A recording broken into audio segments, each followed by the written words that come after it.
Chapitre 4. Ce qui leur arrive sur le globe de la Terre. Après s'être reposés quelque temps, ils mangèrent à leur déjeuner 2 montagnes, que leurs gens leur apprêtèrent assez proprement.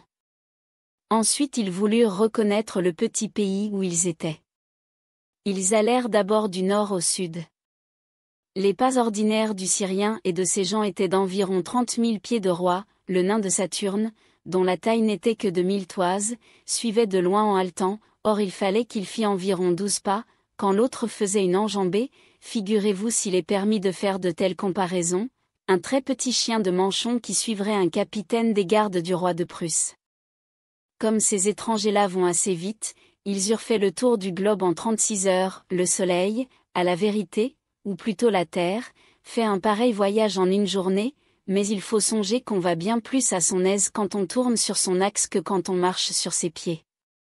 Les voilà donc revenus d'où ils étaient partis, après avoir vu cette mare, presque imperceptible pour eux qu'on nomme la Méditerranée, et cet autre petit étang qui, sous le nom du Grand Océan, entoure la taupinière. Le nain n'en avait eu jamais qu'à mi-jambe, et à peine l'autre avait-il mouillé son talon. Ils firent tout ce qu'ils purent en allant et en revenant dessus et dessous pour tâcher d'apercevoir si ce globe était habité ou non. Ils se baissèrent, ils se couchèrent, ils tâtèrent partout, mais leurs yeux et leurs mains n'étant point proportionnés aux petits êtres qui rampent ici, ils ne reçurent pas la moindre sensation qui pût leur faire soupçonner que nous et nos confrères les autres habitants de ce globe avons l'honneur d'exister. Le nain, qui jugeait quelquefois un peu trop vite, décida d'abord qu'il n'y avait personne sur la terre. Sa première raison était qu'il n'avait vu personne. Microméga lui fit sentir poliment que c'était raisonné assez mal, car, disait-il, vous ne voyez pas avec vos petits yeux certaines étoiles de la 50e grandeur que j'aperçois très distinctement, concluez-vous de là que ces étoiles n'existent pas? Mais, dit le nain, j'ai bien tâté. Mais, répondit l'autre, vous avez mal senti. Mais, dit le nain, ce globe-ci est si mal construit, cela est si irrégulier et d'une forme qui me paraît si ridicule. Tout semble être ici dans le chaos, voyez-vous ces petits ruisseaux dont aucun ne va de droit fil, ces étangs qui ne sont ni ronds, ni carrés, ni ovales, ni sous aucune forme régulière, tous ces petits grains pointus dont ce globe est hérissé, et qui m'ont écorché les pieds? Il voulait parler des montagnes. Remarquez-vous encore la forme de tout le globe, comme il est plat au pôle, comme il tourne autour du soleil d'une manière gauche, de façon que les climats des pôles sont nécessairement incultes? En vérité, ce qui fait que je pense qu'il n'y a ici personne, c'est qu'il me paraît que des gens de bon sens ne voudraient pas y demeurer. Eh bien, dit Microméga, ce ne sont peut-être pas non plus des gens de bon sens qui l'habitent. Mais enfin il y a quelques apparences que ceci n'est pas fait pour rien. Tout vous paraît irrégulier ici, dites-vous, parce que tout est tiré au cordeau dans Saturne et dans Jupiter. Et, c'est peut-être pour cette raison-là même qu'il y a ici un peu de confusion. Ne vous ai-je pas dit que dans mes voyages j'avais toujours remarqué de la variété? Le Saturnien répliqua à toutes ces raisons.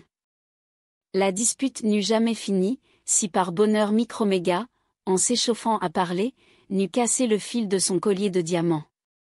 Les diamants tombèrent, c'étaient de jolis petits carats assez inégaux, dont les plus gros pesaient 400 livres, et les plus petits 50. Le nain en ramassa quelques-uns, il s'aperçut, en les approchant de ses yeux, que ces diamants, de la façon dont ils étaient taillés, étaient d'excellents microscopes. Il prit donc un petit microscope de 160 pieds de diamètre, qu'il appliqua à sa prunelle, et Microméga en choisit un de 2500 pieds. Ils étaient excellents, mais d'abord on ne vit rien par leur secours, il fallait s'ajuster. Enfin l'habitant de Saturne vit quelque chose d'imperceptible qui remuait entre 2 eaux dans la mer Baltique, c'était une baleine. Il la prit avec le petit doigt fort adroitement, et la mettant sur l'ongle de son pouce, il la fit voir au Syrien, qui se mit à rire pour la seconde fois de l'excès de petitesse dont étaient les habitants de notre globe. Le Saturnien, convaincu que notre monde est habité, s'imagina bien vite qu'il ne l'était que par des baleines, et comme il était grand raisonneur, il voulut deviner d'où un si petit atome tirait son mouvement, s'il avait des idées, une volonté, une liberté. Microméga y fut fort embarrassé, il examina l'animal fort patiemment, et le résultat de l'examen fut qu'il n'y avait pas moyen de croire qu'une âme fût logée là. Les deux voyageurs inclinaient donc à penser qu'il n'y a point d'esprit dans notre habitation, lorsqu'à l'aide du microscope ils aperçurent quelque chose d'aussi gros qu'une baleine qui flottait sur la mer Baltique. On sait que dans ce temps-là même une volée de philosophes revenait du cercle polaire, sous lequel ils avaient été faire des observations dont personne ne s'était avisé jusqu'alors. Les gazettes dirent que leur vaisseau échoua aux côtes de Bothnie, et qu'ils eurent bien de la peine à se sauver, mais on ne sait jamais dans ce monde le dessous des cartes. Je vais raconter ingénument comme la chose se passa, sans y rien mettre du mien, ce qui n'est pas un petit effort pour un historien.